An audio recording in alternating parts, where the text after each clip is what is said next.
Hello everyone, my self Anjani Kumar उत्तम CLC के online platform पर आपका स्वागत करता हूं। आपकी अपनी सीएलसी आपके सपनों को साकार करने के लिए, आपकी स्टडी को शार्पन करने के लिए पीवाईक्यू सीरीज लेके आई है, जिसमें हम जेईई एडवांस्ड 2022-2024 के पेपर्स के पीवाईक्यूज डील करेंगे। इन पीवाईक्यूज को करके आप अपने सब्जेक्ट को शार्प कर सकते हो, अपनी पढ़ाई को इंप्रूव कर सकते हो। पीवाईक्यूज को सॉल्व करने से हमें एग्जाम पैटर्न का आइडिया लगता है, क्वेश्चन का डिफिकल्टी लेवल का पता लगता है, चैप्टर वाइज क्वेश्चन का पता लगता है, किस चैप्टर से कितने क्वेश्चंस आने की ज़्यादा पॉसिबिलिटी रहती है। और डेफिनेटली आप पीवाईक्यूज करेंगे तो आपको इसका फ़ायदा डेफिनेटली मिलेगा।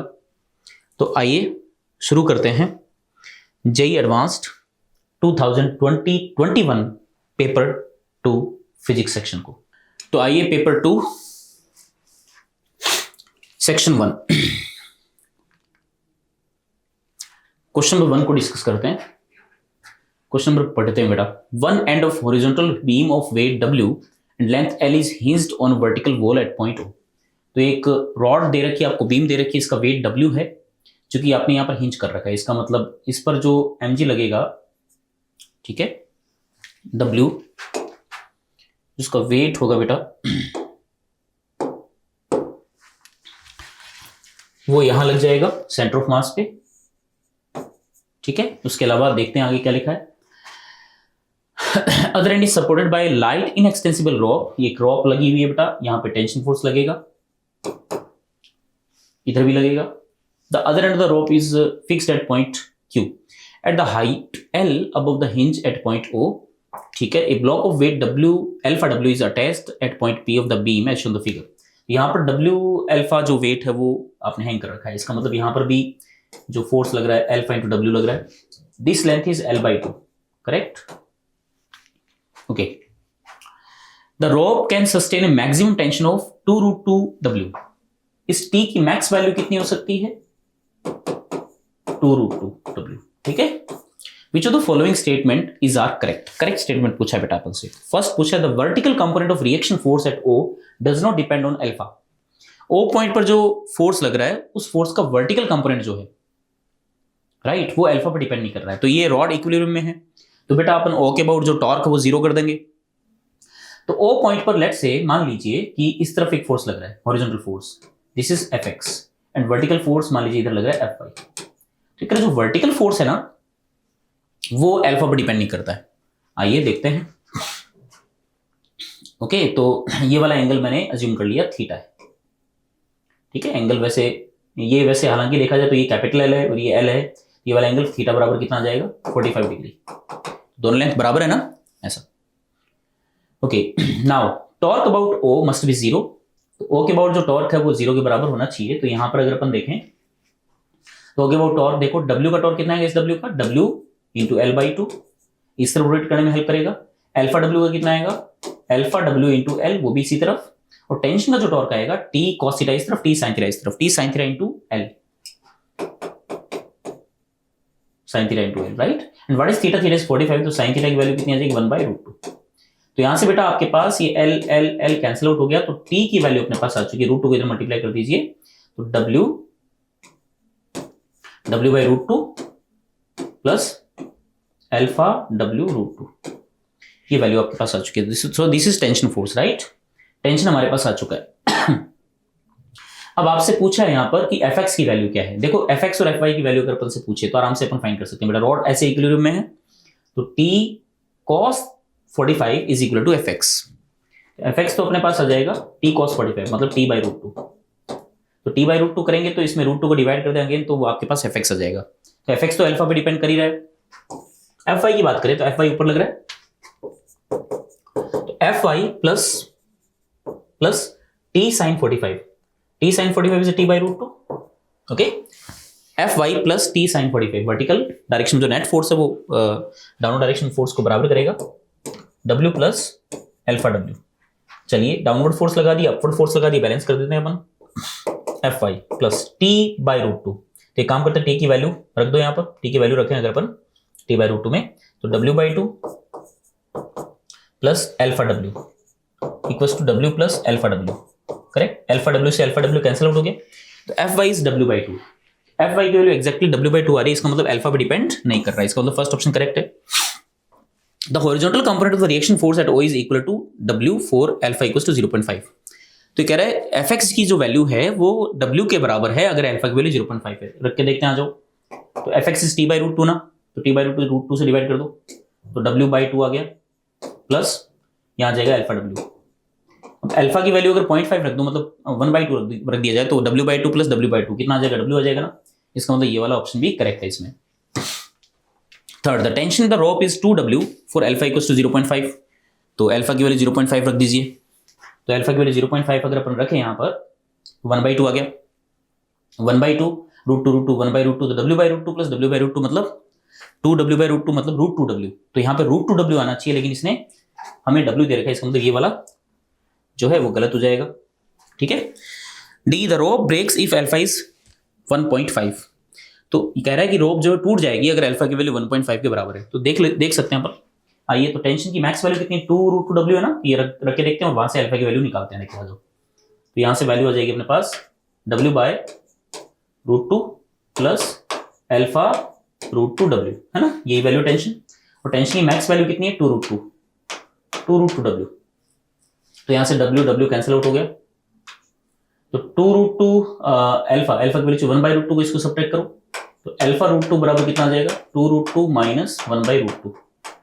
रूट 2 कैल्सियम लो, तो रूट 2 कैल्सियम ले, तो यहाँ रूट 2, ये 2 2 जो 4 माइनस 1 3, और ये अल्फा रूट 2 रूट 2 इधर आ जाएगा, तो रूट 2/2 मतलब 2, तो अल्फा बराबर आ गया 3/2 मतलब 1.5।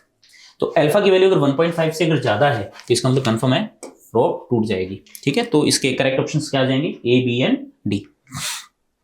बाकी आप देख सकते हो इसका सॉल्यूशन। ओके, सेकंड क्वेश्चन बेटा, a source approaching with speed u towards the open end of a stationary pipe of length l is emitting a sound of frequency fs. The farther end of the pipe is closed. तो एक pipe ले लिया बेटा हमने, इस pipe का ये वाला एंड क्लोज्ड है, एक एंड ओपन है, और एक सोर्स है।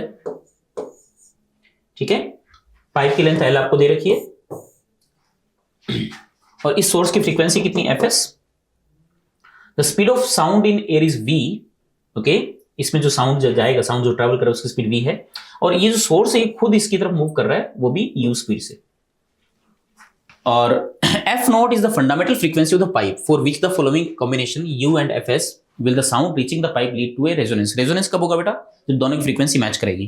तो जब ये सोर्स इसकी तरफ अप्रोच करेगा तो इसका वेव फ्रंट ऐसा आएगा, ठीक है, इस तरीके से। तो आपको पता है इसकी जो फ्रीक्वेंसी यहां अगर अपन ऑब्जर्व करें तो फ्रीक्वेंसी इसकी डेफिनेटली बढ़ी हुई मिलेगी अपन को। फ्रीक्वेंसी कितनी है इसकी, अपरेंट फ्रीक्वेंसी कितनी है, f equals to fs speed of sound in air upon v minus u। ये फ्रीक्वेंसी आई। ये फ्रीक्वेंसी अगर इस पाइप में जो स्टैंडिंग वेव बन रही है उसकी फ्रीक्वेंसी का अगर मैच कर जाए तो उस केस में रेजोनेंस आ जाएगा। अब इसमें जो फंडामेंटल मोड है वो फ्रीक्वेंसी जो है वो f नॉट है, राइट। f नॉट के केस में आपको पता वाइब्रेशन कुछ ऐसा होता है। And what is f naught, f naught is v by 4l। और आपको ये भी पता है इसमें जो है सारे हार्मोनिक्स नहीं होते हैं बेटा, ठीक है, केवल ओड नंबर वाले होते हैं। तो फर्स्ट जैसे फंडामेंटल f नॉट है तो अगली कितनी आएगी, 3v by 4l, 5v by 4l, right. तो f नॉट अगर है तो इसका मतलब हम कह सकते हैं जो फ्रीक्वेंसी मिलेगी वो f नॉट आ सकती है, 3f नॉट आ सकती है, 5f नॉट आ सकती है, राइट। तो ये जो फ्रीक्वेंसी है ये किसके मैच करनी चाहिए, n f नॉट लिख देता हूं मैं यहाँ पर। n की वैल्यू बेटा 1 हो सकती है, 3 हो सकती है, 5 हो सकती है, ये पॉसिबल वैल्यूज है, राइट। बाकी आपसे अब यहाँ पर पूछा है कि बताइए किस केस में रेजोनेंस होगा। अब जैसे मैं कह दूं कि फर्स्ट ऑप्शन है u बराबर 0.8v, तो 0.8v यहाँ रख सकते हो। fs की वैल्यू f नॉट रख के देखो, fs की वैल्यू f नॉट रख के देखो, ये fs है, fs है बेटा, f नॉट रख के देखो, एंड देन वहां से n चेक करो। अगर n की वैल्यू 1, 3, 5, 7 अगर आ रही है इसका मतलब वो रेजोनेंस में, अदरवाइज रेजोनेंस में नहीं है। तो ये सारे ऑप्शंस आपको दे रखे हैं बेटा, इन वैल्यूज को रख के अपन चेक कर सकते हैं आराम से। तो क्वेश्चन काफी आसान है, टिपिकल नहीं है। इसमें एक तो स्टैंडिंग वेव का कॉन्सेप्ट भी आ गया और एक डॉपलर इफेक्ट का क्वेश्चन भी, कॉन्सेप्ट जो है वो भी आ चुका है बेटा। तो इसमें जो करेक्ट ऑप्शन है वो ए एंड डी हो जाएंगे, ठीक है। तो ए एंड डी, तो ये जो ए ऑप्शन है एंड डी ऑप्शन, इनको अगर आप रखेंगे तो आपके ये जो है कंडीशन मैच कर जाएगी बेटा यहाँ पर, राइट।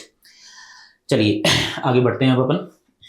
देखो ए में तो 5 आ रहा है और डी में 3 आ रहा है, बाकी में देखो 10 और 5/2 आ रहा है, जो कि पॉसिबल ही नहीं है। Okay, next question. एक आपको प्रिज्म दे रखा है, एंगल गिवन है 60 degree, the refractive indices of the left half and the right half are respectively n1 and n2, n2 is greater than और इक्वल टू n1, तो ये n2 ही n1 है, right. The angle of incidence I is chosen such that the incident light rays will have minimum deviation if n1 equals to n2 equals to n equals to 1.5, तो minimum deviation की corresponding I जो है वो आपको दे रखा है यहाँ पर, और n की वैल्यू कितनी 1.5 है। For the case of unequal refractive indices n1 equals to n and n2 equals to n plus delta n and delta n is very very less than n, तो ये वाला जो पार्ट है ना, इसका रिफ्रैक्टिव इंडेक्स से अगर ज्यादा है तो बहुत ही कम, बहुत ही स्लाइटली ज्यादा है। Angle of emergence I equals to I plus delta E, which of the following statement is are correct? Okay, तो थोड़ी सी मैथ्स लगाते हैं। सबसे पहले I की वैल्यू फाइंड करते हैं यहाँ पर। आइए, दिस एंगल इज 60, अगर ये दोनों सेम हो जाएं तो उस केस में ये वाला एंगल कितना आएगा, तो ये वाला एंगल I की वैल्यू अगर अपन पता करें, देखो ये लाइट है, आपको पता है यू सीरीज आएगी अगर इक्विलेटरल प्रिज्म है तो, ये क्योंकि मिनिमम डेविएशन का केस है। यहाँ ये वाला एंगल R आ गया बेटा, यहाँ पे म्यू की वैल्यू आपको 1.5 दे रखी है, ठीक है, और मिनिमम डेविएशन के केस में, और ये वाला एंगल थीटा आपको पता ही है, थीटा की वैल्यू 60 है, तो R की वैल्यू यहाँ पर अपने पास आई जाएगी, R बराबर θ/2, a/2 मतलब विच इज 30 डिग्री। तो स्नेल्स लॉ लगाएं अपन यहाँ पर, तो sine I equals to mu 1.5 into sine R which is sine 30, तो sine I equals to 1.5 3/2 into में 1/2 बराबर आ चुका है 3/4, so sine I equals to 3/4, तो ये एंगल ऑफ इंसिडेंस अपने पास आ चुका है। अब एक बात सुनिए जरा, यहाँ पर जब ये लाइट रे बेटा यहाँ पर एंटर करेगी तो इस वाले इंटरफेस के लिए एंगल ऑफ इंसिडेंस 0 है बेटा, लाइट रे विदाउट एनी डेविएशन सीधी चली जाएगी, चाहे रिफ्रैक्टिव इंडेक्स अलग हो चाहे सेम हो, कुछ भी हो, ये तो इसमें कोई दिक्कत नहीं। और यहाँ पर जाके लाइट रे एग्जैक्टली ये R जो कि 30 था, 30 एंगल पर ही इंसिडेंट होगी, इसमें कोई दुराई नहीं, चाहे n2 ज्यादा हो कम हो, डजंट मैटर।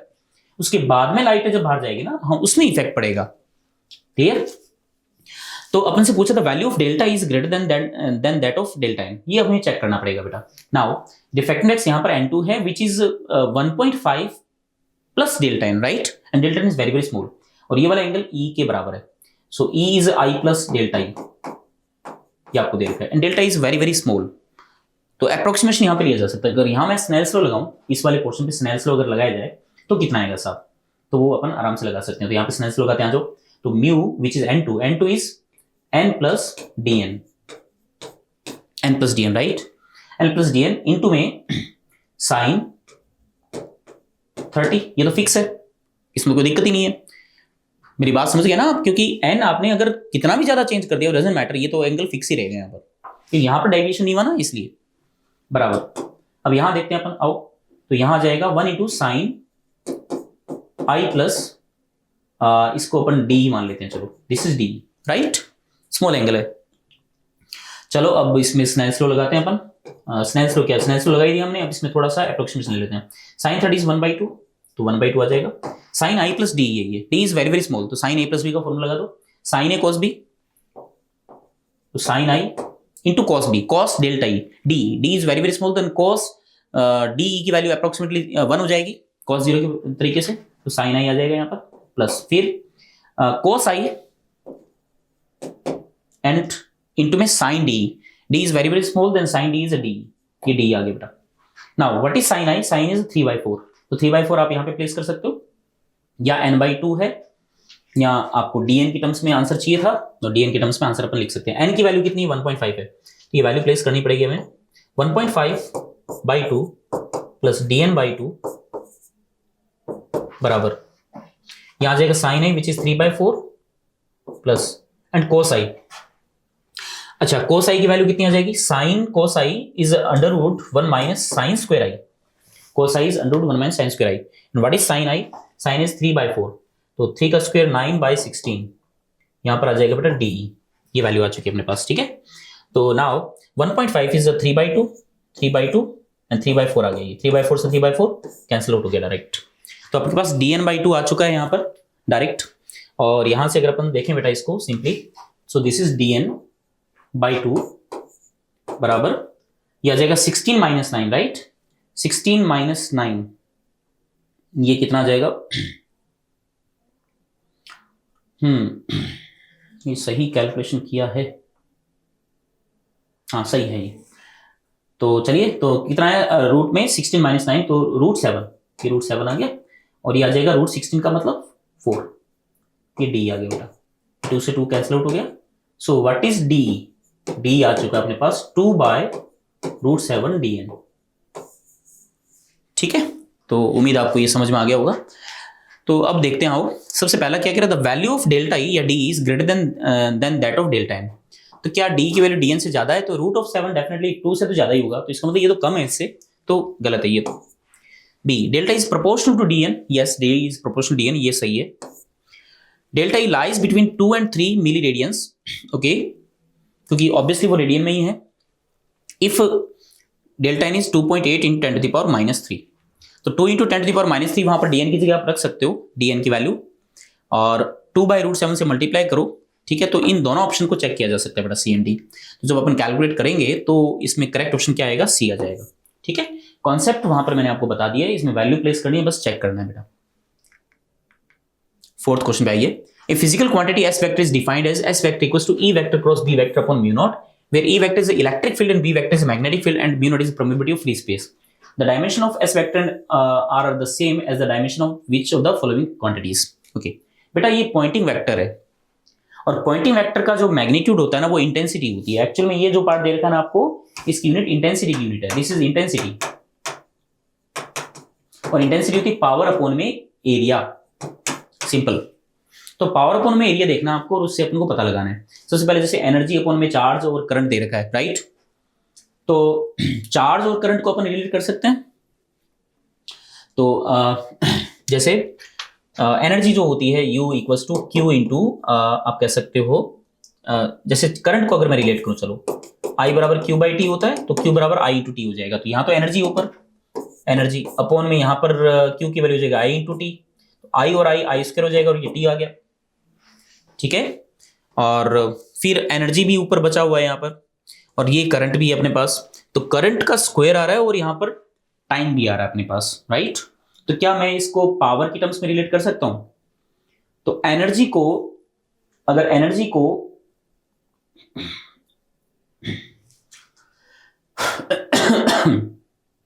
तो एनर्जी अपॉन में टाइम जो है यहां पर, ये पावर है बेटा, पावर अपॉन में एम्पियर स्क्वायर आ रहा है यहां पर, तो वो तो गलत हो गया ना, ये तो वैसे ही गड़बड़ हो गया। बी अपन को कह रहा है फोर्स अपॉन में लेंथ इंटू टाइम, तो ये देखना पड़ेगा, फोर्स अपॉन में लेंथ L आ गया, ये टाइम आ गया। मुझे ये देखना है कि इंटेंसिटी यूनिट आ रही है नहीं आ रही है, आ रही तो फिर वो सही है। फिर तो एक काम करता हूं, मुझे पावर बनाना है ना, तो पावर बनाने के लिए एक काम करते हैं अपन, इसमें वेलोसिटी का मल्टीप्लाई कर देते हैं ऊपर नीचे, तो फोर्स इंटू वेलोसिटी आ जाएगा पावर, और वेलोसिटी होता है मीटर पर सेकंड, मीटर पर टाइम, तो T से T भी कट गया, मीटर इंटू ये लेंथ भी मीटर है, मीटर मीटर स्क्वायर आ गया बेटा। इसका मतलब पावर अपॉन में मीटर स्क्वायर मतलब एरिया, पावर अपॉन में एरिया जो है वो इंटेंसिटी यूनिट होती है, तो इसका तो बी ऑप्शन करेक्ट है।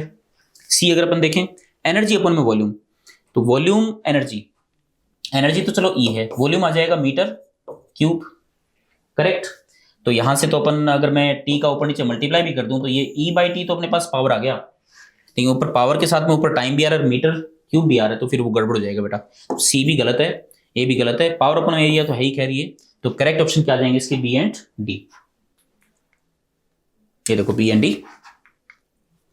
अगला question, a heavy nucleus N at rest undergoes fission, fission reaction हो रही है बेटा, एक न्यूक्लियस है एन जो कि दो पार्ट में स्प्लिट हुआ, पी एंड क्यू में, ठीक है।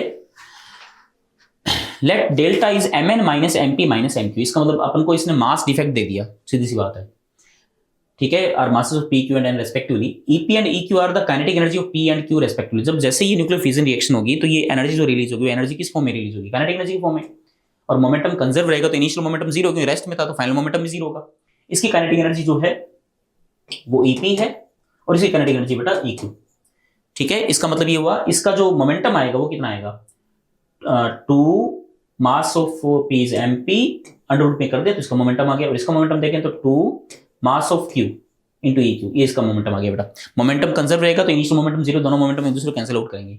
इसका मतलब दोनों को इक्वल कर दूं मैं, इक्वल करूंगा 2 से 2 कट जाएगा, तो मैं लिख सकता हूं mq ep बराबर mp ep बराबर mq eq, ये इक्वेशन अपने पास बन चुकी है। आगे देखते हैं क्या कह रहा है। The speeds of P and Q R VP and VQ respectively. अच्छा जी, इसकी स्पीड्स भी आपको दे रखी है, ये भी रख देंगे अपन। If C is the speed of light which of the following statements are correct. Correct option पूछा बेटा। सबसे पहले आपसे ये पूछा है फर्स्ट ऑप्शन करेक्ट है कि नहीं है। अब एक बात बताओ बेटा, दिस इज मास डिफेक्ट ना, है ना, तो मास डिफेक्ट डेल्टा है, तो जो एनर्जी रिलीज होगी that is delta M C square. तो एनर्जी जो रिलीज हो रही है वो एनर्जी इन दोनों की काइनेटिक एनर्जी की फॉर्म में तो रिलीज हो रही है। So EP plus EQ is equal to delta M C square and delta M is delta C square. इसका मतलब ये ऑप्शन करेक्ट है, इसमें कोई दो राय नहीं है। फर्स्ट ऑप्शन करेक्ट हो गया बेटा। सेकेंड ऑप्शन कह रहा है कि ईपी बराबर जो है क्या वो एमपी अपन में MP plus MQ delta C square के इक्वल है, तो ये हमें चेक करना पड़ेगा बेटा। देखो अब यहां से देखो, यहां से मैं लिख सकता हूं ईक्यू बराबर, मुझे ईपी चाहिए ना, तो ईक्यू की वैल्यू मैं यहां से रख सकता हूं व्हाट इज ये EP, EQ is MP up EP upon में एमक्यू बराबर डेल्टा सी स्क्वायर। तो यहां से एमक्यू से चला जाएगा तो ईपी की वैल्यू यहां से कितनी है, ईपी क्यू आ जाएगा एमक्यू अपॉन में एमपी प्लस एमक्यू और यहां जाएगा डेल्टा सी स्क्वायर। ये चेक करना पड़ेगा हमें, लेकिन ये नहीं है क्योंकि यहाँ एमपी आ रहा है, इसके लिए ये वाला गलत हो जाएगा। थर्ड ऑप्शन देखें तो VP by V Q equals to MQ by MP है क्या, वो चेक करना पड़ेगा। वो इससे आराम से चेक कर सकते हैं अपन बेटा, ठीक है। और वैसे भी एक बात बताइए, मोमेंटम तो कंजर्व रहेगा ना, तो इसका मोमेंटम कितना आएगा एमपी इंटू वीपी, इसका मोमेंटम कितना आएगा MQ into VQ. Momentum direct देख लो, तो एमपी इंटू वीपी बराबर एमक्यू इंटू वीक्यू, बस इसमें आप रेशियो देख लीजिए। तो वीपी बाई वीक्यू बराबर क्या आ जाएगा एमक्यू बाय एमपी तो आ रहा है, इसका मतलब सी ऑप्शन भी करेक्ट है इसका। डी देखते हैं अब, the magnitude of momentum of P as well as Q is. Momentum का मैग्नीट्यूड पूछा बेटा, पी और क्यू का मोमेंटम कितना आएगा साहब, तो पी और क्यू का मोमेंटम या तो ये ले लो या ये ले लो, ठीक है, बस यही तो है। और यहां से आपने ईपी की वैल्यू तो फाइंड कर ली ना, ये ईपी की वैल्यू इसमें प्लेस कर दो बेटा, इसमें प्लेस करें तो मोमेंटम कितना आएगा, पी बराबर under root 2mp into EP, EP जो हमने कैलकुलेट किया रख दीजिए, एमक्यू अपॉन में एमपी प्लस एमक्यू और यहां जाएगा डेल्टा सी स्क्वायर। देखो ये वैल्यू आ गई। अब ये चेक करना है क्या ये ऑप्शन है, सी स्क्वायर का तो चलो अंडर रूट सी हो जाएगा, ये ठीक आ रहा है, अंडर रूट 2 भी आ रहा है, ये भी ठीक है, और अंदर ब्रैकेट में म्यू इंटू डेल्टा आ रहा है, राइट। व्हाट इज म्यू की वैल्यू ये दे रखा है अपन को, एमपी एमक्यू अपन में एमपी प्लस एमक्यू और डेल्टा सेम वैल्यू आ रही है बेटा, इसका मतलब डी ऑप्शन भी करेक्ट है यहां पर, ठीक है। तो ए सी डी जो कि हमने एकदम सही टिक किए थे। आइए नेक्स्ट क्वेश्चन पे चलते हैं बेटा।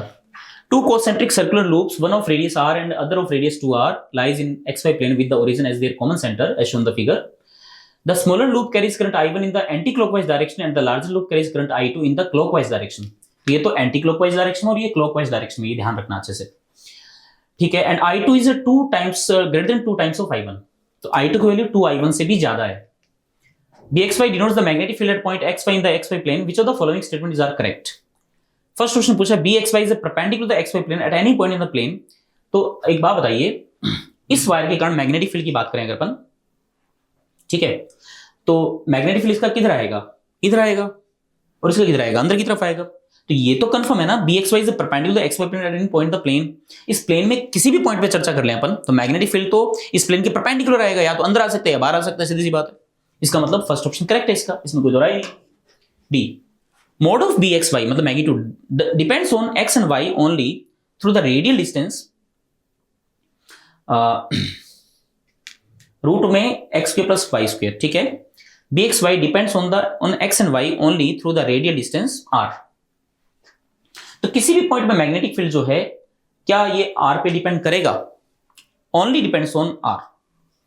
तो ये तो गलत है क्योंकि करंट जो है वो I1 I2 इन दोनों पे भी तो डिपेंड करेगा ये, राइट। चलो देखते हैं आगे ऑप्शन देखते हैं सी, bxy is non zero at all points for r less than capital R।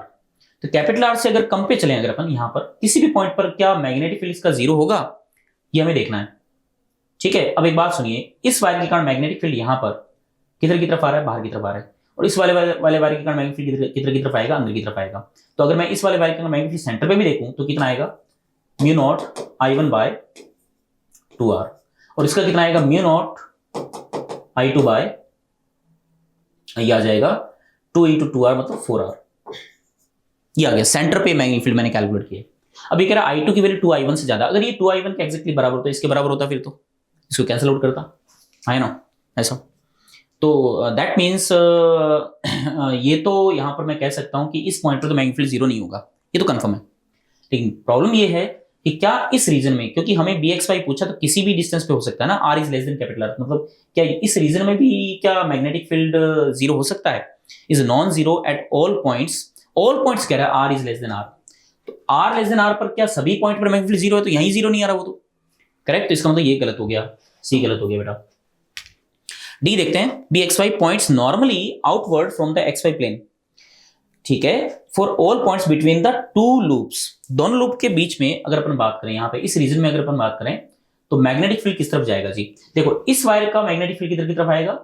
इस वाले वायर के कारण, अंदर वाले के कारण मैग्नेटिक फील्ड अंदर की तरफ आएगा, और इस वाले वायर के कारण मैग्नेटिक फील्ड देखा जाए तो इस वायर, इसके कारण मैग्नेटिक फील्ड अंदर की तरफ आया, सॉरी बात। तो दोनों वायर का मैग्नेटिक फील्ड जो बीच वाला रीजन है ना, अंदर की तरफ है बेटा। तो points normally outward from XY plane for all the points between, normally outward from the XY plane for all the points between the two loops, ठीक है। तो ये तो गलत हो गया यहां पर, क्योंकि इस वाले वायर का मैग्नेटिक फील्ड अंदर की तरफ है और इस वाले वायर का मैग्नेटिक फील्ड किधर की तरफ आ जाएगा? वो भी अंदर की तरफ आएगा। तो इसका मतलब क्रॉस आ रहा है यहाँ पर, जो कि कह रहा है बाहर की तरफ होना चाहिए, ठीक है, जो कि गलत हो गया बेटा। तो डी ऑप्शन भी इसका गलत हो जाएगा। अब एक बार बी ऑप्शन को वापस और चेक कर लेते हैं। Mode of BXY depends on X and Y only through the radial distance R। तो क्या ये खाली डिस्टेंस R पे ही डिपेंड करेगा? यहाँ पर अगर R को अगर अपन चेंज करें तो R के अकॉर्डिंग ये चेंज होगा। देखो अगर करंट की वैल्यू यहाँ पर फिक्स रखी जाए, फिक्स अगर है करंट की वैल्यू, तो उस केस में R पे तो डिपेंड करेगा, फिर तो R पे तो डेफिनेटली डिपेंड करेगा फिर, राइट। तो यहाँ पर I2 is greater then 2I, तो हम यही मान के चलेंगे कि दोनों की करंट फिक्स दे रखी है हमें, तो उस केस में हम ये मान के चलेंगे कि ये केवल और केवल R पे डिपेंड, R को ये अपन चेंज कर सकते हैं, कम ज्यादा कर सकते हैं, उसके हिसाब से B इस पे डिपेंड करेगा। तो इससे करेक्ट ऑप्शन जो है बेटा A एंड B आ जाएंगे यहाँ पर, क्लियर। अब हम चलेंगे सेक्शन 2 पर, ओके। सेक्शन 2 का फर्स्ट क्वेश्चन बेटा, question number 7 and 8 paragraph question बेटा। तो ए सॉफ्ट प्लास्टिक बोतल filled with water of density 1 gram per centimetre cube, ठीक है। तो ये वाटर की डेंसिटी आपको गिवन है यहाँ पर। Carries an inverted glass test tube with some air, ideal gas भरी हुई है इसमें। The test tube has mass of 5 gram and it is made of a thick glass of density 2.5 gram per centimetre cube. तो ये जो tube दे रखी है ना आपको, इन्वर्टेड ट्यूब, इसकी डेंसिटी भी गिवन है, इसका मास भी गिवन है, इसका मतलब इसका वॉल्यूम निकाला जा सकता है यहाँ पर आराम से। चलो आगे देखते हैं अपन। इनिशियली द बोतल is sealed at atmospheric pressure P0 10⁵ pascal. तो यहाँ पर प्रेशर अभी कितना एयर में? 10⁵ पास्कल है। So the volume of the trapped air is 3.3 cubic centimetre, volume भी गिवन है। व्हेन द बोतल इज स्क्वीज्ड, मतलब इसको कंप्रेस किया आपने from the outside at constant temperature, the pressure inside rises and the volume of the trapped air is reduced. तो ये जो ट्रैप्ड एयर है ना, इसका वॉल्यूम रिड्यूस हो जाता है। It is found that the test tube begins to sink at pressure P0 plus delta P। इस प्रेशर पर ये सिंक करना स्टार्ट कर देती है without changing its orientation. At this pressure, the volume of the trapped air is V0 minus delta V, and V0 is 3.3 cubic centimeter, right? Delta V is x cubic centimeter, and delta P is y in 10⁻³ Pascal. तो आपसे मेरे हिसाब से x और y की value ही पूछी है यहाँ पर, तो वो हम कैलकुलेट करते हैं बेटा यहाँ पर। आइए, तो पहली बात तो ये कि जैसे आप इसको स्क्वीज करोगे, राइट, स्क्वीज करने से क्या होगा, ये जस्ट सिंक करना स्टार्ट कर देगी, और जैसे ये ट्यूब सिंक करना स्टार्ट करेगी तो अपन ये कह सकते हैं इस पे उस समय, उस मोमेंट पर नेट फोर्स 0 होगा। कौन कौन से फोर्स लगेंगे अगर आप गौर से देखो तो? देखो ये ट्यूब है, इन्वर्टेड ट्यूब, करेक्ट। इस इन्वर्टेड ट्यूब का खुद का वॉल्यूम होगा, वो वॉल्यूम कितना आएगा आप देख सकते हो, 5 ग्राम इसका मास है। मास में अगर मैं डेंसिटी को डिवाइड कर दूं तो वॉल्यूम आ जाएगा आपके पास। तो वॉल्यूम 5/2.5 कितना आएगा? 2.5 ही आ गया अपने पास, ये क्यूबिक सेंटीमीटर में, राइट। तो वॉल्यूम अपने पास आ चुका है इसका। अब इसके अंदर जो एयर ट्रैप हो रखी है, वो उस एयर का वॉल्यूम भी चेंज होगा डेफिनेटली, ये स्क्वीज करने के बाद का वॉल्यूम है, राइट। लेट्स से इसका वॉल्यूम हो गया V, इसका खुद का वॉल्यूम भी आ चुका है ना, V, इसको डैश मान लो। तो इस पर अब mg लगेगा और बाइंड फोर्स ऊपर लगेगा। बाइंड फोर्स कितना आएगा बेटा? बाइंड फोर्स जो पार्ट डूबा हुआ है उस पार्ट का वॉल्यूम देख लो आप जरा, एक तो V डैश और एक V है, इसमें बाइंड फोर्स ऊपर की तरफ लगेगा। बाइंड फोर्स की वैल्यू क्या आएगी? Rho of W into V plus V dash into G, ये बाइंड फोर्स लग गया, और इसका mg कितना लग जाएगा? नीचे की तरफ m इंटू G। तो ये अभी बैलेंस्ड है, चलो बैलेंस करते हैं और इक्वेशन बनाते हैं इसकी, तो है ना, ये स्क्वीज करने के बाद का सिनेरियो बेटा। तो रखिए रो W V plus V dash G बराबर m इंटू G, G से G कैंसिल आउट हो गया, एम इसका यहाँ पर मास है बेटा, रो डब्ल्यू कितना है 1 है, आपको 1 गिवन है, 1 रख दीजिए, v प्लस वी डैश की वैल्यू आपने 2.5 कैलकुलेट की थी, v हमें फाइंड करना है 2.5 है ना, और m की वैल्यू कितनी 5 ग्राम। तो g तो कट गया, बाकी यूनिट में कोई दिक्कत है नहीं यहाँ पर, तो v बराबर यहाँ से अपने पास कितना आ जाएगा, v बराबर आ जाएगा अपने पास, ये 5 है, ये 2.5 राइट, मैंने सही कैलकुलेशन किया है यहाँ पर, नहीं गड़बड़ हो जाता, 2 आ रहा है ना यहाँ पर, मैंने गलत कर दिया है 2 सॉरी, तो 5/2.5 इज 2, तो v इक्वल टू अपने पास कितना आ गया 3 क्यूबिक सेंटीमीटर। ठीक है, ये वॉल्यूम आ गया। पहले एयर का वॉल्यूम कितना था 3.3, अब वॉल्यूम कितना हो गया 3, इसका मतलब वॉल्यूम सब्ट्रैक्ट घट गया ना, कितने से घटा 0.3 से ये डिक्रीज कर चुका है। तो यहां पर the value of x is, तो x अपन को किसी यूनिट में यस, तो इसका आंसर क्या आ जाएगा 0.3 क्यूबिक सेंटीमीटर। क्लियर, तो ये इसका पार्ट आ गया बेटा, x की वैल्यू आ गई। अब ना y की वैल्यू पूछिए अपन से, अब ये कह रहा है कि आइसोथर्मल प्रोसेस है, क्यों कांस्टेंट टेम्परेचर है ना, तो इस गैस का जो एयर जो थी अंदर, इस एयर का प्रेशर पहले कितना था 10⁵ पास्कल था, तो P1 मतलब 10⁵ P1 V1 equal to P2 V2, 10⁵ into volume पहले कितना था 3.3, अब प्रेशर कितना हो गया, अब मान लीजिए P हो गया, P मान लीजिए, और अब वॉल्यूम कितना आ चुका है 3 हो चुका है बेटा, सिंपल करेक्ट। तो यहां से आपके पास मैंने सही कैलकुलेशन किया यहाँ पर 10⁵ 3.3 इंटू P इंटू 3, ओके साहब, तो इस 3 से कट कर दो तो 1.1, तो अब प्रेशर जो अपने पास ये आ जाएगा, इसमें एक काम कर सकते हैं अपन, पावर 3 है ना, पावर 3 है, तो 1 second 1.1 into 10⁵ pascal new pressure आ गया बेटा। अब ये कह रहा है प्रेशर जो है वो 10⁵ प्लस डेल्टा पी है ना, डेल्टा पी आपको ये गिवन है बेटा, तो इसका मतलब डेल्टा पी यहाँ पर कितना आएगा 0.1 इंटू 10⁵, यही तो डेल्टा पी आया जो एक्स्ट्रा प्रेशर जो क्रिएट हुआ, और इसको हमें उस फॉर्मेट में कन्वर्ट करना है साहब, तो इसको 00 यहाँ ले आओ, तो ये 0.1 इंटू 100, 0.1 इंटू 100 कितना आ जाएगा 10 आ गया ये, ठीक है, इंटू 10⁵, तो अपने पास फाइनल डेल्टा पी भी आ गया और डेल्टा वी भी आ गया। तो ये आप देख सकते हो डेल्टा जो वी था वो 0.3 के बराबर था, और वाई की वैल्यू जो थी वो 10 के बराबर आ गई थी। ठीक है, चलिए आगे चलते हैं बेटा नेक्स्ट क्वेश्चन पे। A pendulum consists of a bob of mass 0.1 kg and a massless inextensible string of length L equals to 1 meter. It is suspended from a fixed point at height h equals to 0.9 meter above a frictionless horizontal floor. The bob of the pendulum is lying on the floor at its rest vertically below the point of suspension. A horizontal impulse P equals to 0.2 kg meter per second is imparted to the bob at the same instant. After the bob slides for some distance, the string becomes taut and the bob lifts off the floor. The magnitude of the angular momentum of the pendulum about the point of suspension just before the bob lifts off is J kg meter square per second. The kinetic energy of the pendulum just after the lift off is k joules. तो चलो diagram इसका देखते हैं, diagram इसका क्या है। Okay, diagram यहां पर है इसका, आइए। तो आपको ऐसा कुछ दे रखा है, यहां पर एक बॉब रखा हुआ है बेटा, ये वाला एंगल थीटा है, ये लेंथ आपको 0.9 मीटर दे रखी है, लेकिन धागे की लेंथ 1 मीटर है, ये ध्यान रखें आप। यहां पर आपने इंपल्सिव पार्ट किया इसको, ठीक है। इसका मास अभी देखेंगे अपन, मास कितना है, मास कितना था, मास था जी इसका 0.1 kg और 0.91 मीटर तो दे ही दिया हमें, इंपल्स 0.2 kg मीटर पर सेकेंड, राइट। आइए, उसका मास है 0.1 kg और जो इंपल्स आपने अप्लाई किया I equals to 0.2 SI unit है, राइट, 0.2 SI यूनिट है। तो जब आपने इंपल्स अप्लाई किया तो इसके पास स्पीड आ चुकी है बेटा, स्पीड, तो इंपल्स क्या आएगा, change in momentum, change in momentum की बात करें तो m इंटू वी बराबर ये आई आ जाएगा, m कितना 0.1 into V equals to I which is 0.2, तो v की वैल्यू अपने पास आ चुकी है बेटा 2 मीटर पर सेकेंड, ये वेलोसिटी आ गई। तो इस वेलोसिटी से जाएगा, लेकिन धागे की लेंथ 1 मीटर है, अभी तो धागा स्लैक हो रखा है, जैसे ही यहां पर गया ये धागा जस्ट टेंशन क्रिएट हुआ बेटा, वेलोसिटी इसकी इधर थी, अभी देखो ये वेलोसिटी यहां पर ये इतनी है, लेकिन जैसे ही धागा टाइट हुआ तो अब बेटा ये पार्टिकल केवल और केवल इसी डायरेक्शन में कंस्टेंटली, मतलब इसका ये कंस्टेंट मोशन है, इसी डायरेक्शन मूव करने के लिए ये बाउंड है।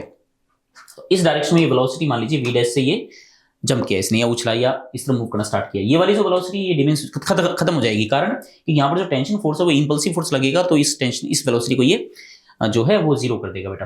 तो एट द एंड अपन कह सकते हैं इस वेलोसिटी ये वाला जो कंपोनेंट है ये इसके पास प्रिजर्व रहेगा।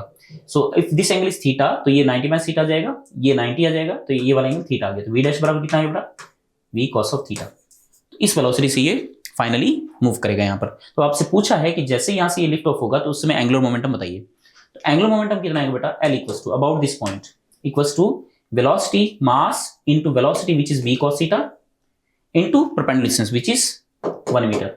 अब मास की वैल्यू आपके पास 0.1, v आपके पास 2 है बेटा, and not now cos theta from this triangle cos theta is based upon hypotenuse, तो 0.9 अपॉन 1 इंटू 1। तो यहां से आपके पास कितनी वैल्यू आ जाएगी, 9 दूनी 18 और ये पॉइंट यहां आ जाएगा। ठीक है, तो 0.18 जो है इसका एंगुलर मोमेंटम आ जाएगा बेटा, करेक्ट 0.18 आप देख सकते हो, राइट।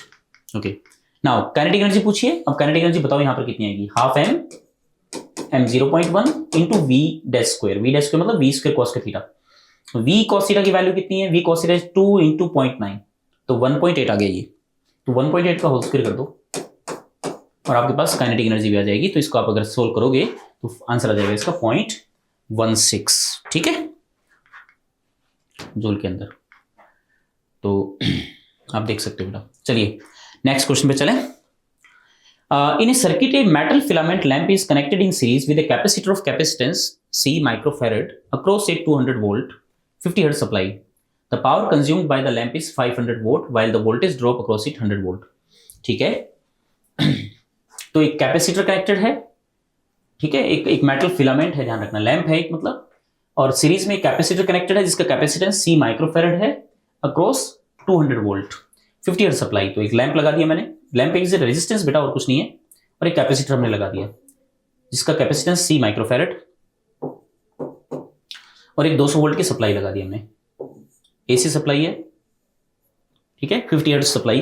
तो 200 वोल्ट है, ये आरएमएस वैल्यू बेटा, फ्रीक्वेंसी आपको गिवन है यहां पर। The power consumed by the lamp is 500 vote, तो ये जो पावर कंज्यूम कर रहा है लैंप वो 500 वोट के बराबर है, ठीक है जी। while the voltage drop across it is 100 volt, इसका क्रॉस वोल्टेज ड्रॉप जो है वो 100 वोल्ट के अराउंड है। चलिए, assume that there is no inductive load in the circuit, take RMS value of voltage, the magnitude of phase angle between the current and the supply voltage is phi, assume pi root 3 is equal to 5।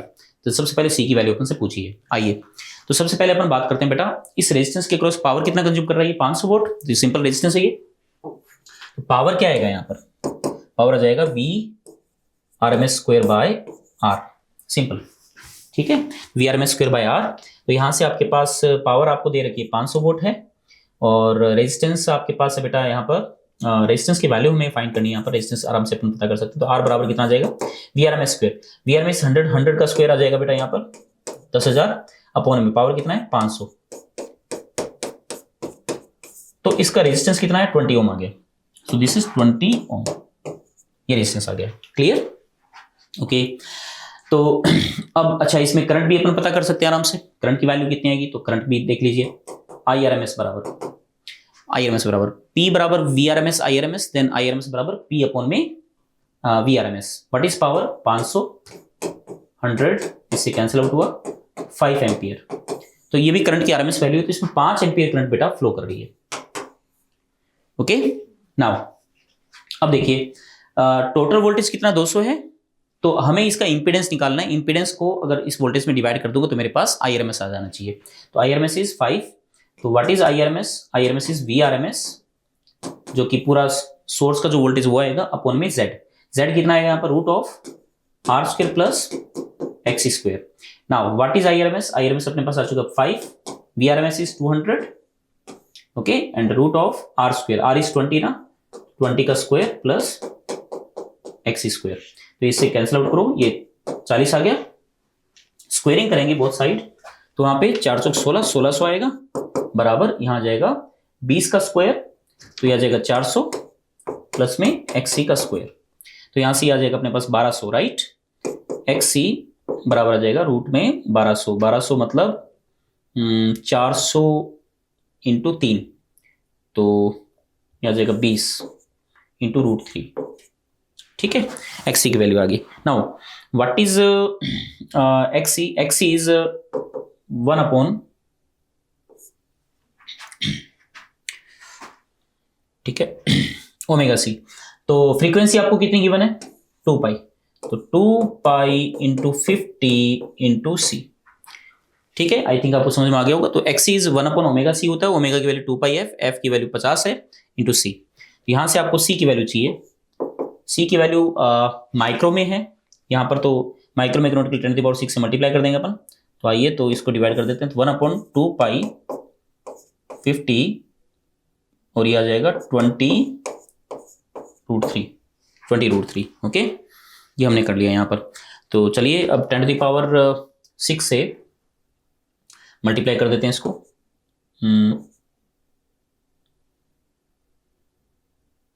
तो आपको सी कहाँ गया, micro में है ना, ठीक है। तो 10⁻⁶ से मल्टीप्लाई कर देते हैं 333, ठीक है। चलिए तो इसको 0 0 0 0 2 0 से लट गए, 5 दूनी 10, ये भी 0 से लट गया तो 1000 बचाइए। फिर अगेन 2 से काट दो तो 500 बचा ऊपर 500 आ गया, नीचे आ चुका π√3। और π√3 की वैल्यू इसने क्या कही है, 5 के बराबर कही है। तो 500 बटा में 5 कितना आ जाएगा, 100। तो सी की वैल्यू जो है लगभग 100 के अराउंड है, तो 100 माइक्रोफेरेड इसका आंसर आएगा सी की वैल्यू। तो 100 एकदम करेक्ट है। नेक्स्ट अपन से देखो फाई भी आई थिंक पूछा होगा, इसमें देख लेते हैं। वैल्यू द फाई पूछा, phi is the phase difference between I and V और आई के बीच में फेज डिफरेंस है बेटा। अब फेज डिफरेंस कैसे कैलकुलेट करना, सिंपल है। ये जेड इंपीडेंस, ये आगे आर है ना, इसका डायग्राम मैंने उल्टा बना दिया, ऐसा होना चाहिए। This is phi right, this is XC and this is R. So cos phi sorry tan phi equals to xc by r, this xc by r right. तो यहां से xc की वैल्यू तो आप डायरेक्ट यहां पे देख सकते हो। xc की वैल्यू हमारे पास कितनी आई थी, 20√3 आई थी ना, ये वैल्यू प्लेस कर दो बेटा। सो दिस इज 20√3, r की वैल्यू कितनी आई थी अपने पास, 20। तो tan phi इज इक्वल टू √3 मतलब बोले तो 60 डिग्री। तो ये एंगल किस में दे रखा है, 5 डिग्री में ही है, आई थिंक डिग्री में ही होना चाहिए, हाँ डिग्रीज। तो ये 60 इसका आंसर आ जाएगा, ठीक है। Okay 60 clear. तो क्वेश्चन टेक्निकली देखें तो आसान क्वेश्चन था, टफ नहीं था बेटा। आइए सेक्शन 3 पे चलें बेटा अपन। तो सेक्शन 3 में पैराग्राफ टाइप क्वेश्चंस हैं, ठीक है। आइए तो फर्स्ट क्वेश्चन जो है हमें दे रखा है यहाँ पर, special metal S conducts electricity without any resistance. इसका मतलब ये देखा जाए तो सुपर कंडक्टर है, इसका रेजिस्टेंस नहीं है बेटा। Special metal, a closed wire loop made of S does not allow any change in flux through itself by inducing a suitable current to generate a compensating flux. The induced current in the loop can not decay, okay, due to its zero resistance. This current gives rise to a magnetic moment which in turn repels the source of magnetic field or flux. Consider such a loop of radius a with a center at the origin. Magnetic dipole of moment m is brought along the axis of this loop from infinity to a point at distance r very greater than a from the center of the loop with its north pole always facing the loop as shown the figure below. Figure अपन अभी देखेंगे, ठीक है। Okay चलिए आगे चलते हैं। The magnitude of magnetic field of a dipole m at a point on the axis at distance r is mu naught m by 2 pi r cube। तो magnetic dipole moment भी आपको गिवन है, where mu naught is the permeability of free space, the magnitude of the force between the two magnetic dipoles with moments m1 and m2 separated by distance r on the common axis, okay, with their north pole facing each other is k m1 m2 by r की power 4। तो दो magnetic dipoles के बीच में लगने वाला जो force होता है r डिस्टेंस पर, वो k m n m2 by r की पावर 4 के इक्वल होता है। With case of constant appropriate dimensions, the direction of this force is along the line joining the two dipoles। तो सब कुछ थियरी हमें दे रखी है यहाँ पर। अब हम आगे बढ़ते हैं।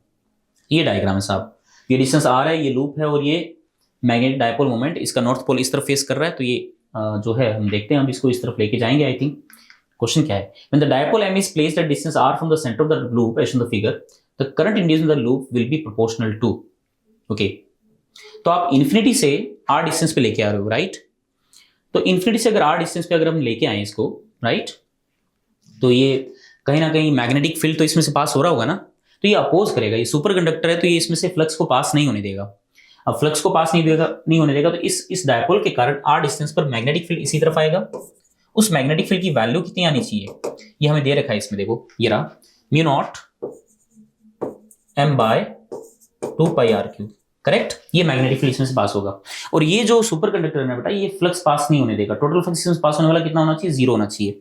तो इसमें जो करंट पास होगी है ना, वो करंट इसको अपोज करेगी। तो लेट्स से इसमें पूछा है तो इसमें जो इंड्यूस करंट है वो किसके प्रोपोर्शनल होगी? आइए, तो लेट्स से अगर करंट इसमें आई है तो उस केस में यहाँ पर जो मैग्नेटिक फील्ड प्रोड्यूस होगा, इस लूप का जो मैग्नेटिक फील्ड प्रोड्यूस होगा यहाँ पर, अगर ये लूप बहुत छोटा सा है तो उस केस में इसका फ्लक्स इस तरफ आना चाहिए ताकि इसको कैंसिल आउट करे वो। ठीक है, तो सबसे पहले तो मैं बात करूंगा इस लूप का मैग्नेटिक फील्ड यहाँ पे आ चुका है और इनटू में एरिया आप कह सकते हो पाई ए स्क्वायर, ये फ्लक्स आ गया इसका। ठीक है, इस डायपोल का इसमें पास होने वाला फ्लक्स हमने फाइंड आउट कर लिया।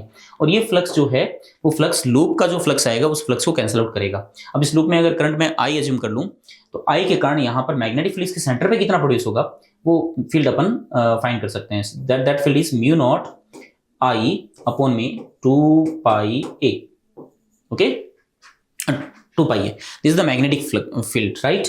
और इस मैग्नेटिक फील्ड के क्रॉसपोंडिंग अगर मैं फ्लक्स फाइंड कर लूं तो लगभग आप कह सकते हो पाई इंटू ए स्क्वायर से आप मल्टीप्लाई कर दो। हालांकि इससे फ्लक्स थोड़ा ज्यादा होगा लेकिन ऑलमोस्ट आप कह सकते हो इसके बराबर अगर अपन कर दें, ये वाला पार्ट तो इससे कैंसिल आउट हो गया। तो यहां से आई जो है आप देख सकते हो I is proportional to 1/r³ होगा। ठीक है, तो यहां पर अगर अपन देखें तो m बाय r³, देखो m यहां पे आ रहा है, r³ आ रहा है, m बाय r³ के ये प्रोपोर्शनल आएगी करंट। ठीक है, जो कि इसको अपोज करेगी ताकि नेट फ्लक्स इसमें से कितना पास हो? 0 पास हो। तो फर्स्ट ऑप्शन का करेक्ट हो गया। Second, the work done bringing the dipole from infinity to a distance r from the center of the loop by given process is proportional to। हमें बस एग्जैक्ट रिलेशन नहीं पूछा है, प्रोपोर्शनलिटी में पूछा है। तो उस लूप को इन्फिनिटी से उस डायपोल को इन्फिनिटी से r डिस्टेंस पर आप लेके आ रहे हो तो वर्क कितना करना पड़ रहा है? आइए जरा, तो इसने जो पैराग्राफ है, पैराग्राफ के अंदर स्टेटमेंट दे रखा है, हमें क्या दे रखा है कि जो दोनों जो डायपोल, क्योंकि वो भी एक डायपोल बनेगा ये भी डायपोल बनेगा, वो इसको अपोज करेगा, पास नहीं आने देगा। तो उनके बीच में लगने वाला फोर्स इतना है जी। और जो फोर्स इतना है तो फोर्स इस डायपोल पे बैक साइड में लगेगा। अब वो फोर्स जो है वो फोर्स के कारण इस पे वर्क करना पड़ेगा बेटा। ठीक है, अब आइए देखिए इधर, तो ये लूप है यहां पर ये डायपोल था r डिस्टेंस पर। अब इसका भी डायपोल मोमेंट इस तरफ आएगा, राइट, और इसका मैग्नेटिक मोमेंट कितना है? m। तो जो फोर्स लग रहा है वो फोर्स Km(m²/r⁴ के प्रोपोर्शनल है। तो ये फोर्स इस तरफ लगेगा। क्लियर? इस फोर्स की वैल्यू कितनी? Km1m2 is m bye r⁴। ये फोर्स इधर लग रहा है, उतना सेम फोर्स यहां पे लगाना पड़ेगा तब जाके तो आगे जाएगा ये। ओके, अभी मेरे पास m1 नहीं है, m1 की वैल्यू मुझे फाइंड करनी है। m1 की वैल्यू आप फाइंड कर सकते हो आराम से। What is m1? अगर अपन देखें तो देखो, इस लूप का जो मैग्नेटिक मोमेंट होगा m1 वो एक्चुअल में आई इसमें जो पास होने वाली करंट है इनटू में पाई ए स्क्वायर होगा। सही बात है। अब आई किसके प्रोपोर्शनल? आई प्रोपोर्शनल है m बाय r³ के, m बाय r³ के। सीधी सी बात है। तो हमें m और r में ही तो रिलेशन पता करना है। तो m1 जो है वो m बाय r³ के प्रोपोर्शनल होगा। तो m बाय r³ तो ये m स्क्वायर हो जाएगा यहाँ पर। r³ मतलब r⁴ आ गया यहाँ पर अगर आप बोर्ड से देखो तो जो फोर्स है वो proportional to Km² bye r⁴ के प्रोपोर्शनल है। आई थिंक आपको ये चीज क्लियर होगी। अब यहां पर अगर अपन देखें तो इसको हमें इंटीग्रेट करना पड़ेगा क्योंकि फोर्स आप इधर लगा रहे हो, तो इंटीग्रेट करो dr के साथ तो वही तो वर्क डन आएगा। तो एग्जैक्ट रिलेशन नहीं चाहिए तो हमें रफली इंटीग्रेट कर सकते हैं इन्फिनिटी से r तक। अगर अपन देखें तो r⁴ है डिवाइड में, तो r⁻7 ऊपर चला जाएगा, तो -7 + 1 r⁴ तो 1/r⁴ आएगा और m² भी आएगा यहाँ पर, राइट। तो यहाँ पर जो है r⁴ भी आना चाहिए और m² भी आना चाहिए। इसका मतलब करेक्ट ऑप्शन क्या आ जाएगा यहाँ पर? थर्ड आ जाएगा। क्लियर? तो प्रोपोर्शनलिटी में अपन को आंसर देना था यहाँ पर, तो उस तरीके से अपन क्वेश्चन को आराम से कर सकते थे। तो टेक्निकली देखें तो क्वेश्चन अच्छा था, सुपर कंडक्टर बेस्ड क्वेश्चन था और बाकी क्वेश्चन आसान था, टिपिकल नहीं था क्योंकि सब कुछ तो इंफॉर्मेशन इसने पैराग्राफ में दे ही दी थी हमें। चलिए नेक्स्ट पैराग्राफ पे चलते हैं बेटा। A thermally insulating cylinder has a thermally insulating and frictionless movable partition in the middle as shown the figure below. Okay, तो ये थर्मली इंसुलेटेड है पूरा जो चैम्बर है और उसके अंदर एक frictionless movable partition in the middle आपको दे रखा है on each side of the partition. तो ये ध्यान रखना ये सारा थर्मली इंसुलेटेड है पूरा चैम्बर, इसका मतलब हीट का एक्सचेंज नहीं हो पाएगा यहाँ से।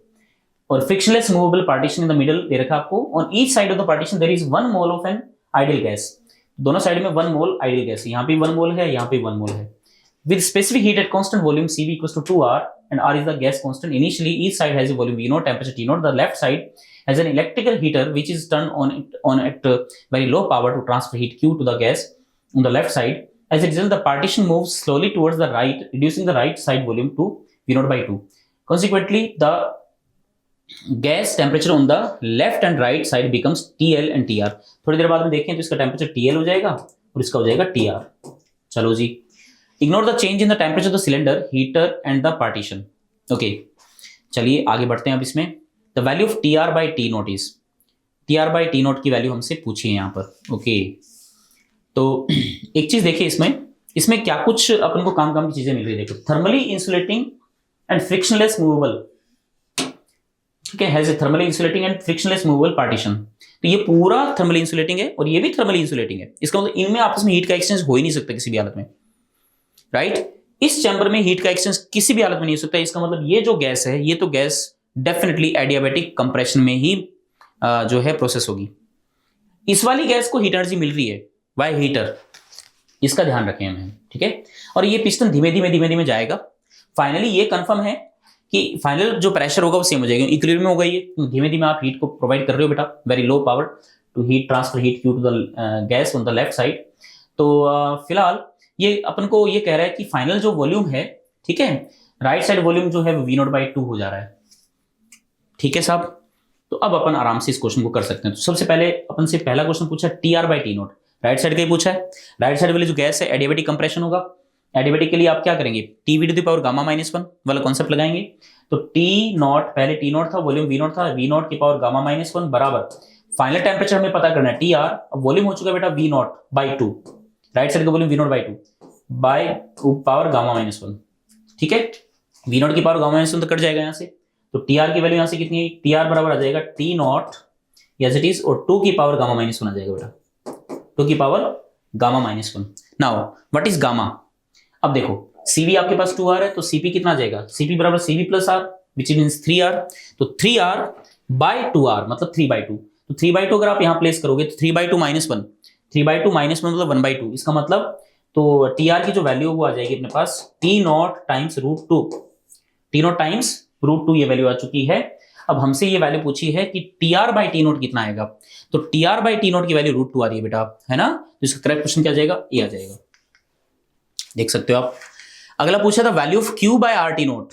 तो Q by R T not की वैल्यू कितनी आएगी, है ना. तो इसके लिए हमें क्यू कैलकुलेट करना पड़ेगा. क्यू कितना आएगा, आइए तो वापस इस डायग्राम पे आते हैं. तो हमने हीट एनर्जी प्रोवाइड की, उसके कारण ये वॉल्यूम इसका हाफ हो गया. ठीक है, कुछ ऐसा यहां था ये पहले, अब यहां जा चुका है ये. तो इस गैस का वॉल्यूम V0 by 2 हो चुका है साहब. और इस वाली गैस की बात करें अगर अपन, इस वाली गैस का volume V0 by 2 and V0 मतलब 3V0 by 2 हो चुका है. ठीक साहब, यही कंडीशन होगी यहां पर. ओके, तो प्रेशर तो इवन यहां पर चेंज होगा ही होगा, ये तो कंफर्म ही है.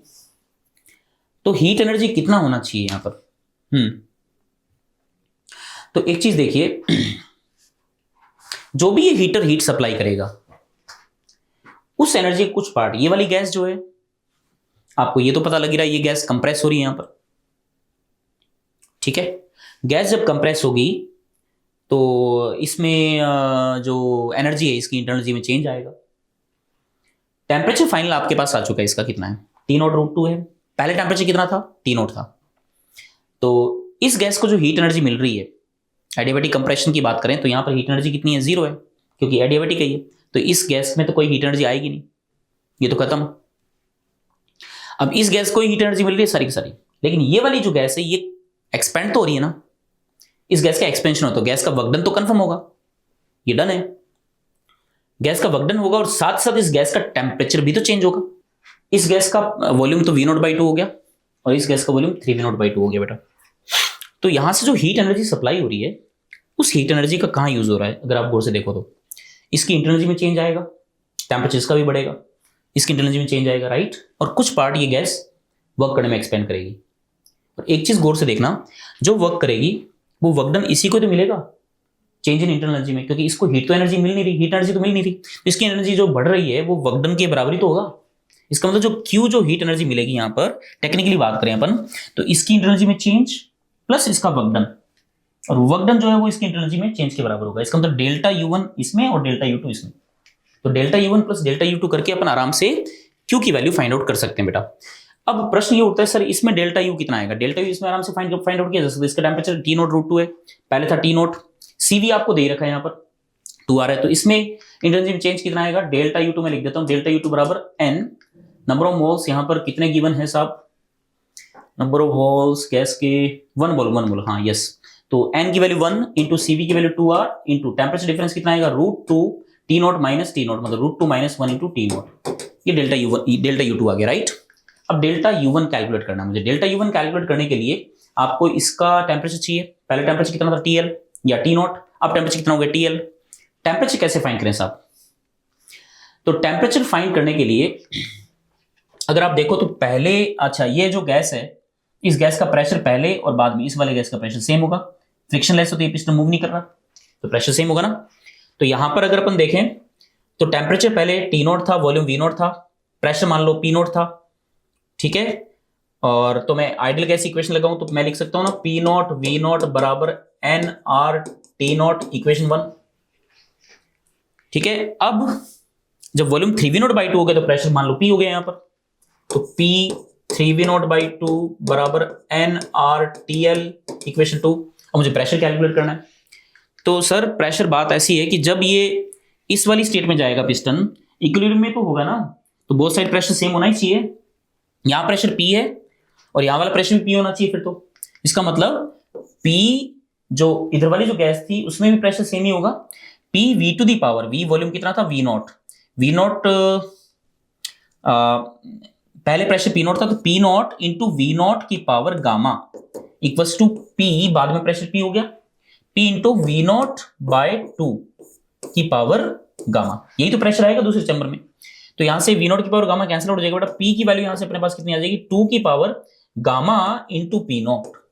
इसका मतलब 2 की पावर गामा की वैल्यू कितनी आई थी? 3/2, राइट, 3/2 P0। तो ये प्रेशर अपने पास आ चुका है और ये वाला प्रेशर मैं यहां रख दूंगा इसमें, तो अपने पास TL भी आ जाएगा बेटा। तो ये इक्वेशन वापस बनाते हैं अपन, आ जाओ। तो 2 की पावर मतलब ये 2√2 आ गया एक तरीके से, 2√2 P0 3V0/2 बराबर NRTL, ठीक है। तो ये अपने पास 2 से 2 कैंसिल आउट हो गया, और बाकी अगर अपन देखें तो P0 V0 की वैल्यू NRT0 रख दीजिए, तो 3√2 P0 V0 की वैल्यू आ गई NRT0 बराबर NRTL। NR से NR कैंसिल आउट हो गया, तो we have TL equals to 3√2 T0। तो लेफ्ट साइड वाला जो चैम्बर है उसका टेम्परेचर, फाइनल टेम्परेचर भी अपने पास आ चुका है। Now what is change in internal energy of first chamber? NCV delta T, number of moles उसमें भी 1 है, CV की वैल्यू 2R, डेल्टा T यहां पर कितना आ जाएगा? 3√2 माइनस 1 इंटू T0। ये इसमें इंटरनल एनर्जी भी चेंज आ गया बेटा। तो डेल्टा U1 आ गया, डेल्टा U2 आपके पास ऑलरेडी ये था ही, इसको भी ऐड कर दो बेटा, 2R√2 माइनस 1 इंटू T0। तो इन दोनों को सम कर दो तो अपने पास Q आ जाएगा। So what is Q? Q इज 2R कॉमन आ गया, T0 भी कॉमन आ गया, ब्रैकेट में देखो 3√2 एंड √2, 4√2 माइनस 2, ये आपके पास वैल्यू आ गई बेटा। अब आपसे क्वेश्चन क्या पूछा है? Q/RT0। तो अगर Q/RT0 करें अपन तो RT0 डिवाइड में चला जाएगा, तो आंसर आ जाएगा 2, इसमें चाहो तो 2 को कॉमन ले सकते हो आप, 2 2 4 और अंदर आ जाएगा 2√2 माइनस 1, तो 4 2√2 माइनस 1 इसका आंसर आएगा, 4 2√2 माइनस 1 इसका आंसर आ जाएगा। तो ये फर्स्ट ऑप्शन, सेकंड ऑप्शन जो बेटा इसका करेक्ट हो जाएगा। क्लियर? आइए अब हम चलते हैं सेक्शन 4 पर, इंटीजर टाइप जो क्वेश्चंस हैं उन पे बात करते हैं। आइए, तो फर्स्ट क्वेश्चन आपसे क्या पूछा है, पढ़िए। In order to measure the internal resistance R1 of a cell of EMF E, a meter bridge of wire resistance 50 ohm. तो ये मीटर जो ब्रिज है इसका रेजिस्टेंस जो है 50 ओम है, and resistance R0/2, another cell of EMF E/2, internal resistance small r, and a galvanometer GR used in circuits on the figure. If the null point is found at L equals to 72 centimeter, then the value of R1 is. तो अब यहाँ पे balance है साहब, ये ठीक है, तो आप एक बार थोड़ा गौर कीजिए, अगर ये बैलेंस्ड है इसका मतलब ये हुआ इस पूरे वायर में कोई करंट पास नहीं होगी। ठीक है, अगर ये बैलेंस्ड है तो, और कोई करंट पास नहीं होगी इसका मतलब इस वाले पॉइंट और इस वाले पॉइंट का पोटेंशियल बेटा सेम होगा। ठीक है, इस वाले पॉइंट, इसमें कोई करंट पास नहीं हो रही, इस पॉइंट, इन दोनों पॉइंट का पोटेंशियल सेम होगा बेटा। तो अगर इसका पोटेंशियल डिफरेंस E/2 है, ठीक है, तो यहां से इसमें करंट पास नहीं हो रही है, तो ध्यान रखना है अपन को कि इन दोनों पॉइंट के बीच का जो पोटेंशियल डिफरेंस है वो एक्जैक्टली E/2 के बराबर होगा। This minus this is E/2, correct. बाकी अपन ये देख सकते हैं 72 सेंटीमीटर है और 50 ओम है R0, पूरा कंप्लीट वायर का रेजिस्टेंस। ठीक है, तो 72 मीटर के क्रॉसपॉन्डिंग जो रेजिस्टेंस आएगा इसका वो अपन फाइंड आउट कर सकते हैं। तो इतने पार्ट का रेजिस्टेंस कितना होगा, इतने पार्ट का रेजिस्टेंस कितना होगा वो अपन कैलकुलेट कर सकते हैं यहाँ पर। और ये आपको R0/2 यहाँ पर दे ही रखा है। R0 की वैल्यू 50 है तो ये 25 ओम आ जाएगा। तो इसको थोड़ा सा सिंप्लीफाई कर लेता हूं मैं, थोड़ा सिंपल डायग्राम बना लेता हूँ। आइए, तो ये E आ गया और यहाँ पर ये R1, ठीक है, और ये सेल ऐसे इस तरीके से कनेक्ट कर रखा है। तो इसका इस रेजिस्टेंस का यूज करने की जरूरत ही नहीं है। यहाँ पर ये गैलोमीटर का ये वाला पार्ट आ गया, इधर वाला रेजिस्टेंस, और यहाँ पर ये रेजिस्टेंस आ गया, यहाँ पर ये रेजिस्टेंस है। ठीक है, 72 सेंटीमीटर है तो ये आ जाएगा अपने पास 50 अपॉन में 100, राइट, मतलब 1/2, 50/100 सेंटीमीटर इंटू 72, तो ये आ जाएगा अपने पास 50/100, मतलब बोले तो 1/2, 1/2 को उसको मल्टीप्लाई कर दो, तो 1/2 से डायरेक्ट मल्टीप्लाई कर दीजिए वहां पर 72 को, तो कितना आ जाएगा ये 36 ओम। ठीक है, ये 36 ओम है, ये पूरा 50 ओम है, तो ये कितना बचेगा अपने पास 14 ओम बचा। ठीक है, तो ये 14 ओम 36 ओम, और ये अपने पास R0/2 है तो ये 25 ओम आ जाएगा। ये R1 है बेटा और ये E/2 है। ये कुल मिला के ये सर्किट अपने हमारे पास बना है। अब इसको डील करना, और यहां ध्यान रखना यहां कोई करंट पास नहीं करनी है हमें। ठीक है, कोई करंट पास नहीं करनी है। इसका मतलब करंट जो जाएगी, टेक्निकली देखें अपन तो करंट कुछ ऐसे जाएगी यूं। अब जब करंट यूं पास होगी इसमें से, तो आप करंट की वैल्यू आसानी से फाइंड कर सकते हो। तो करंट पास कर देते हैं जो इस पूरे सर्किट में, तो I बराबर कितना आएगा E/, ये वैसे टोटल अगर देखा जाए तो कितना आ जाएगा 36, और ये तो 50 ही है, 50 + 25 75 प्लस R1, ये इतना करंट इसमें से पास होगा। ठीक है साहब, अब यहां देख लो, इसमें KVL लगा सकता हूं मैं, करंट तो इसमें भी जाएगी, और इसके क्रॉस पोटेंशियल डिफरेंस कितना होना चाहिए E/2। Now what is E/2, current वही सेम पास हो रही है इसमें से, 14 + 25, ठीक है, 14 + 25, ये तो रेजिस्टेंस आ गया, इंटू में करंट, जो करंट हमारे पास आई है E/में 75 + R1, E से ही कैंसिल आउट हो गया, 75 + R1 इक्वल्स टू, इससे 2 से मल्टीप्लाई कर दो, ये कितना आएगा अपने पास 25 और 14 कितना होगा, ये आ गया 9 और ये 39 है ना, 39 को 2 से मल्टीप्लाई करो तो 9 दूनी 18, 3 6 1 7 78, R1 बराबर कितना आ जाएगा 3 ओम। करेक्ट, तो ये सिंपल सर्किट था, इसका आंसर आ जाएगा 3 ओम। नेक्स्ट क्वेश्चन बेटा, the distance between two stars of masses 3 ms and 6 ms is 9 r. Here r is the mean distance between the centers of the earth and the sun. तो ms and 6 ms, right, 3 ms and 6 ms is 9 r. तो दो star आपको दे रखे हैं, इसका मास है 3 ms और इसका मास है 6 ms, और इनके बीच का जो डिस्टेंस है वो 9 r है। Here r is the mean distance between the centers of the earth and the sun. The ms is the mass of the sun. The two stars orbit around their common center of mass in the circular orbit with time period nt. Okay, it is the period of earth's revolution around the sun. The value of n is, तो अब दोनों के दोनों जो हैं खुद के centre mass के अराउंड रिवॉल्व कर रहे हैं बेटा। ठीक है, इनका सेंटर मास कहीं ना कहीं यहाँ पे आएगा, मतलब ठीक है, तो इसके अराउंड ये घूमेंगे गोल गोल। तो सबसे पहले हमें सेंटर मास की डिस्टेंस यहाँ से निकालनी है, कैलकुलेट करनी है। ठीक है, तो सबसे पहले मैं देखना चाहता हूँ यहाँ से इसकी ये वाली डिस्टेंस कितनी आएगी। Let's say this distance is x, तो ये गोल गोल घूमेंगे ऐसे, तो x कितना आएगा यहाँ पर, तो x आ जाएगा अपने पास x बराबर 6 ms इंटू 9 r, बीच का डिस्टेंस, अपॉन में 3 ms + 6 ms which is 9 ms। ms से ms कैंसिल आउट हुआ, 9 से 9 कैंसिल आउट हुआ, सो this is 6r, so this distance is 6r बेटा, ये आ चुका है। अब ये दोनों घूमेंगे, ये इस सर्कल में और ये भी इस सर्कल में, ठीक है, कुछ ऐसे। हालांकि मैंने मास वाइज देखा जाए तो मास इसका इधर वाले के ज्यादा ले लिया, जो भी अब जो बन गया सो बन गया।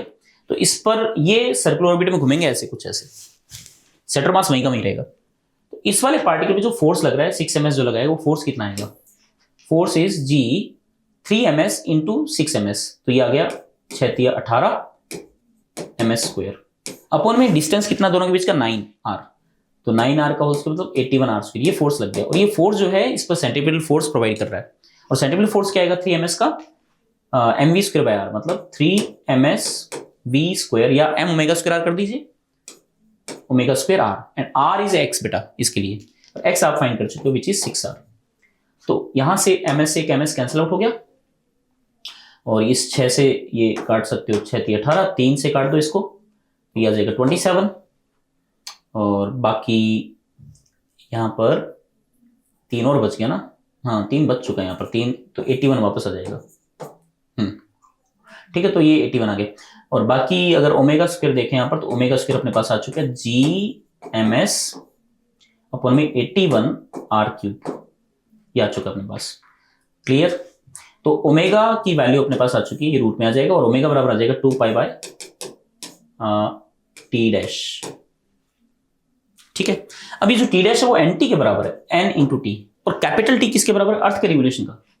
अर्थ सन के अराउंड रिवॉल्व कर रही है, और अर्थ सन के अराउंड जब रिवॉल्व करती है उसका जो टाइम पीरियड है वो t है, और t इक्वल टू बेटा कितना आएगा, t इक्वल टू अपने पास आएगा 4π, ठीक है, या आप इसको 2π में लिख सकते हो, या t² 4π² अपॉन में g ms इंटू में r³ होता है ये।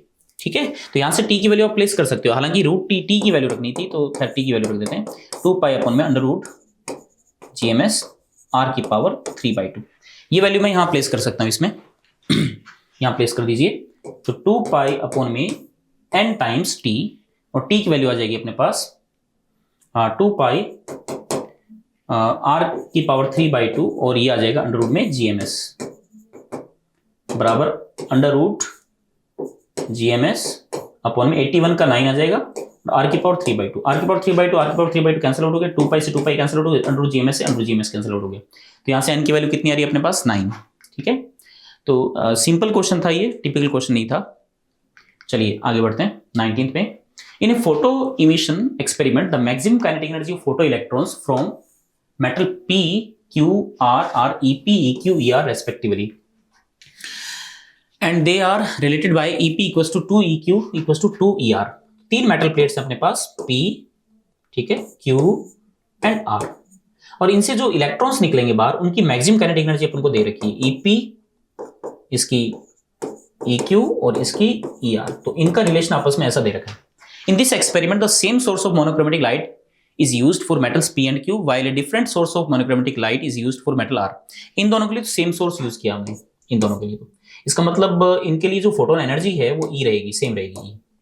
ठीक है, इनके लिए सेम फोटोन एनर्जी रहेगी बेटा, और R के लिए डिफरेंट है। The work function of metal P, Q, R are 4 electron volt, इसका वर्क फंक्शन है 4 इलेक्ट्रॉन वोल्ट, इसका है 4.5 इलेक्ट्रॉन वोल्ट, और इसका है 5.5 इलेक्ट्रॉन वोल्ट। इस पर डिफरेंट फोटोन एनर्जी है, E' मान लीजिए आप। The energy of the incident photon used for metal R in the electron volt is, तो R में इसमें जो इंसिडेंट फोटोन है उसकी एनर्जी इलेक्ट्रॉन वोल्ट में क्या होनी चाहिए, ये हमसे पूछा है यहाँ पर। क्लियर? तो इसका अच्छा हाँ इंटीजर में ही है ये, सॉरी। तो हमें इसमें इन तीनों में अब रिलेशन देखना है। आइए, तो E बराबर, इसमें फोटोन एनर्जी E है, वर्क फंक्शन इसका कितना 4 इलेक्ट्रॉन वोल्ट, इसकी काइनेटिक एनर्जी कितनी EP। तो एक काम करते हैं, हम EP के टर्म्स में इसको रहने देते हैं, तो यहां जाएगा एक तो work function which is 4 electron volt plus EP। Second equation, second practically E same, work function उसका 4.5 है प्लस उसकी एनर्जी EQ है विच इज EP/2, करेक्ट ऐसा। और थर्ड में E' है, and E' equals to 5.5 plus इसकी जो काइनेटिक एनर्जी है वो kinetic energy ER which is EP/2, ये भी EP/2 के बराबर ही है। ठीक है, तो हमें अगर ई डैश कैलकुलेट करना है, ई डैश से तो पूछा है फोटोन एनर्जी, तो हमें ईपी कैलकुलेट करना पड़ेगा। और ईपी कैलकुलेट करने के लिए ये दो इक्वेशन है, इनको इक्वेट कर दो, बस खत्म, सिंपल सा क्वेश्चन है ये। 4 प्लस ईपी बराबर 4.5 प्लस ईपी बाई 2। तो ये ईपी बाई 2 इधर आ जाएगा, तो ईपी बाई 2 बराबर 4.5 माइनस 4 मतलब 0.5। सो ईपी बाई 2 इज 0.5 आप यहां रख दीजिए, तो 5.5 प्लस 0.5 कितना जाएगा, 6 इलेक्ट्रॉन वोल्ट। तो 19th क्वेश्चन का आंसर जो है वो 6 हो जाएगा, 6 इलेक्ट्रॉन वोल्ट, राइट। चलिए आगे देखते हैं। ओके, तो ये था आपका पेपर 2, और मुझे उम्मीद है आपको क्वेश्चन समझ में आएंगे। कुछ एक दो क्वेश्चन जो थे थोड़ा सा पढ़ने में थोड़ा सा हो सकता है थोड़ी कॉम्प्लेक्सिटी रही हो, थोड़े से लेंदी क्वेश्चन थे। लेंदी मतलब इन द सेंस स्टेटमेंट थोड़ा सा बड़ा था। बाकी अगर वैसे टेक्निकली बात करें, कॉन्सेप्चुअली बात करें, तो क्वेश्चन जो थे सारे के सारे हम कर सकते थे, और एक टाइम लिमिट के अंदर भी कर सकते थे, अच्छे से कर सकते थे। तो आई होप आपको ये सेशन अच्छा लगा होगा, समझ में आया होगा। ठीक है, क्वेश्चन समझ में आए होंगे, तो आप भी प्रैक्टिस करते रहिए। ओके, चलो, थैंक यू।